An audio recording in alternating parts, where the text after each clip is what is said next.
विचार ही वस्तु हैं। वह आदमी जिसने थॉमस ए एडिसन का पार्टनर बनने का तरीका सोचा, यह सच है कि विचार ही वस्तु हैं और वे बेहद शक्तिशाली वस्तु हैं जब उनके साथ निश्चित लक्ष्य हो, लगन हो और उनके सहारे दौलत या किसी दूसरी भौतिक वस्तु को हासिल करने की प्रबल इच्छा जुड़ी हुई हो। कुछ साल पहले एडविन सी बार्न्स ने इस सच्चाई को जाना कि लोग दरअसल सोचकर अमीर बन सकते हैं, परंतु उन्होंने इस सत्य को एक ही बैठक में नहीं जान लिया। यह उनकी समझ में धीरे धीरे आया और इसकी शुरुआत हुई महान एडिसन के साथ पार्टनरशिप करने की उनकी प्रबल इच्छा से। बार्न्स की इच्छा की खासियत यह थी कि यह निश्चित थी। वे एडिसन के साथ काम करना चाहते थे, उनके लिए काम नहीं करना चाहते थे। वे किस तरह अपनी इच्छा को हकीकत में बदलते हैं, इस विवरण को ध्यान से पढ़ें। तभी आप उन सिद्धांतों को बेहतर तरीके से समझ पाएंगे जिनसे दौलत हासिल होती है। जब यह इच्छा या विचार उनके दिमाग में पहली बार कौंधा तो वे इस स्थिति में नहीं थे कि इस पर अमल कर सकें। उनकी राह में दो बाधाएं थीं। पहली यह कि वे एडिसन को नहीं जानते थे और दूसरी यह कि उसके पास ऑरेंज, न्यू जर्सी जाने के लिए रेल के किराए तक के पैसे नहीं थे। यह बाधाएं ज्यादातर लोगों का हौसला पस्त कर देती और वे अपनी इच्छा को हकीकत में बदलने की कोई कोशिश ही नहीं करते। परंतु इस आदमी की इच्छा कोई साधारण इच्छा नहीं थी। आविष्कारक और फुटपाथिया। वह एक दिन मिस्टर एडिसन की प्रयोगशाला में पहुंच गया और उसने यह घोषणा की कि वह उस महान आविष्कारक का बिजनेस पार्टनर बनने के लिए आया है। बार्न्स और एडिसन के बीच हुई इस पहली मुलाकात के बारे में बोलते हुए वर्षों बाद एडिसन ने कहा, वह एक साधारण फुटपाथिये की तरह मेरे सामने खड़ा था, परंतु उसके चेहरे पर ऐसा कोई भाव था जिससे यह दिखता था कि वह जो पाना चाहता है उसने उसे हासिल करने का दृढ़ निश्चय कर रखा है। लोगों के साथ वर्षों के अनुभव से मैंने सीखा है कि जब कोई व्यक्ति किसी चीज को इतनी बुरी तरह पाना चाहता है कि वह उसे पाने के लिए अपना पूरा भविष्य जिंदगी के एक ही पांसे पर दांव पर लगा दे तो उस व्यक्ति की जीत तय है। मैंने उसे उसका मनचाहा अवसर इसलिए दिया क्योंकि मैं देख सकता था कि उसने यह तय कर लिया है कि वह तब तक जुटा रहेगा जब तक कि वह सफल न हो जाए। बाद की घटनाओं ने यह साबित कर दिया कि मैंने कोई गलती नहीं की। उस युवक के हुलिये से एडिसन प्रभावित नहीं हुए थे क्योंकि उसका हुलिया बहुत ही खराब था। फर्क उसकी सोच से पड़ा। बार्न्स को पहली ही मुलाकात में एडिसन ने अपना पार्टनर नहीं बना लिया, परंतु उन्हें एडिसन के ऑफिस में बहुत कम तनख्वाह पर काम करने का अवसर मिला। महीने गुजरते गए। बार्न्स ने अपने दिमाग में जो निश्चित महान लक्ष्य बनाया था उस बहुमूल्य लक्ष्य तक पहुंचाने वाली कोई घटना नहीं हुई, परंतु बार्न्स के मस्तिष्क में महत्वपूर्ण बदलाव हुए। वे अपनी इस इच्छा को लगातार और अधिक प्रबल करते जा रहे थे कि एक दिन वे एडिसन के बिजनेस पार्टनर बनकर दिखाएंगे।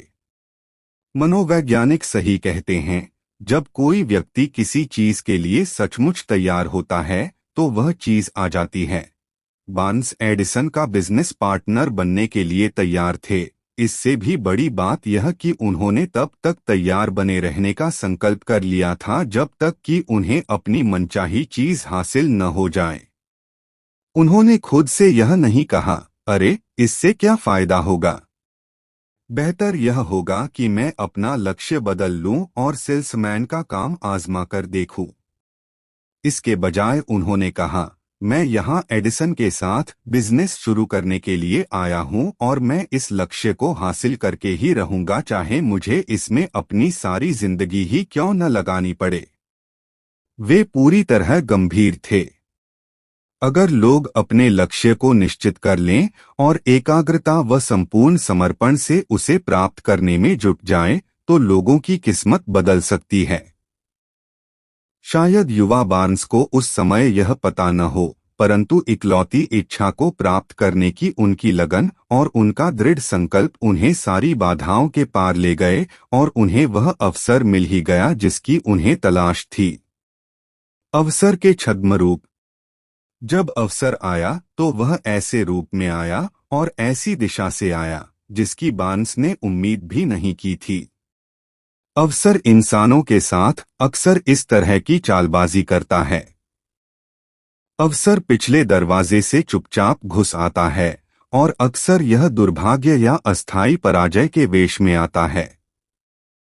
शायद इसीलिए बहुत सारे लोग अवसर को पहचान नहीं पाते। एडिसन ने एक नया ऑफिस यंत्र बनाया था जिसे उस वक्त एडिसन डिक्टेटिंग मशीन के नाम से जाना जाता था। उनके सेल्समैन उस मशीन को लेकर उत्साहित नहीं थे। उन्हें यह विश्वास नहीं था कि इसे आसानी से बेचा जा सकता था। बार्न्स ने अपना अवसर देखा। यह अवसर चुपके से उनके जीवन में आया था, एक अजीब सी दिखने वाली मशीन में छुपकर जिसमें बार्न्स और उनके आविष्कारक को छोड़कर किसी तीसरे की कोई रुचि नहीं थी। बार्न्स जानते थे कि वे एडिसन डिक्टेटिंग मशीन बेच सकते हैं। उन्होंने एडिसन को यह सुझाव दिया और उन्हें तत्काल अपना मौका मिल गया। उन्होंने मशीन बेची और इतनी सफलतापूर्वक बेची कि एडिसन ने उन्हें इस मशीन को पूरे देश में डिस्ट्रीब्यूट करने और मार्केटिंग का कॉन्ट्रैक्ट दे दिया।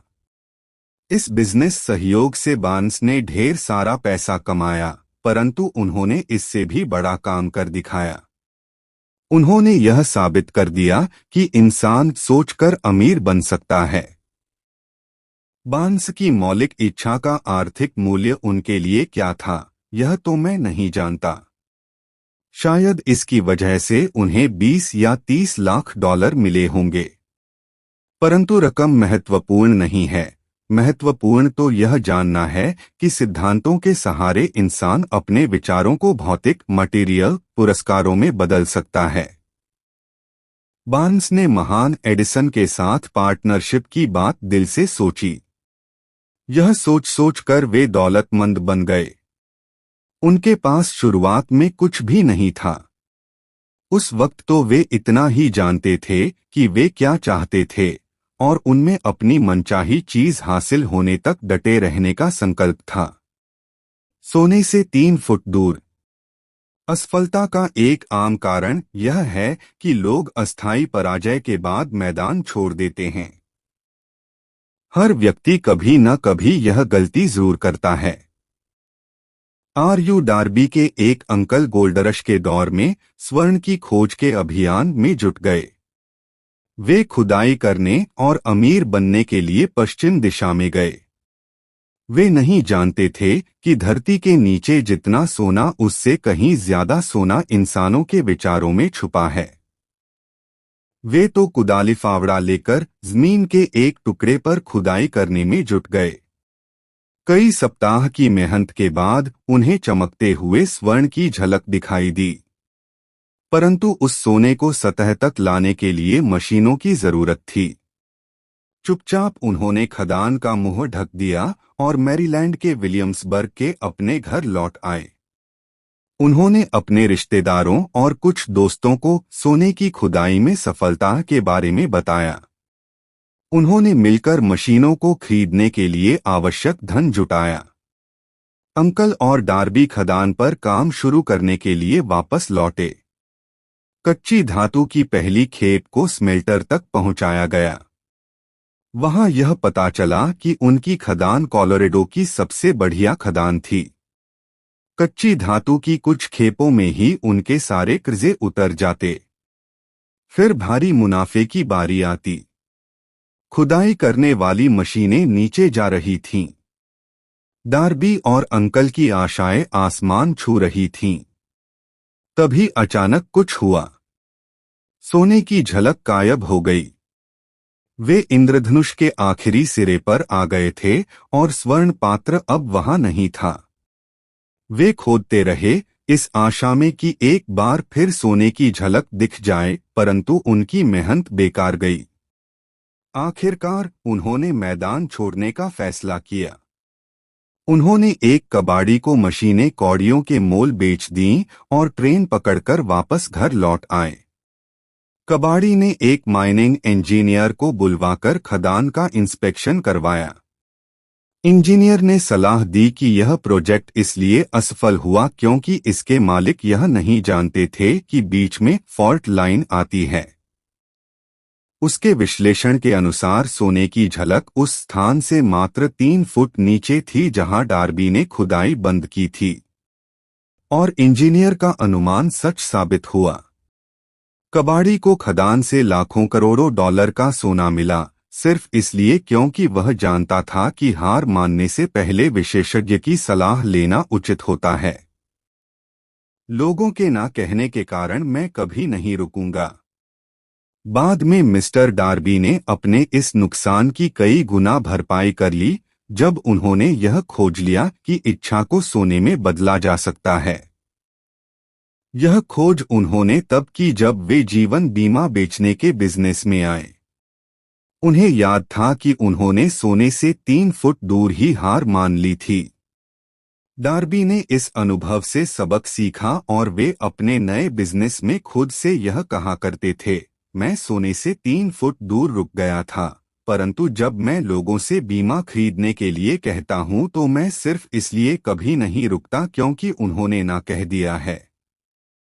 डार्बी ऐसे चुनिंदा लोगों में से एक बन गए जिन्होंने हर साल $1 मिलियन से अधिक का बीमा बेचा। उन्होंने सोने की खदान के बिजनेस के हार मानने के अनुभव से जुटे रहने का सबक सीख लिया था। किसी भी इंसान के जीवन में सफलता आने से पहले उसके जीवन में अस्थायी पराजय या असफलता जरूर आती है।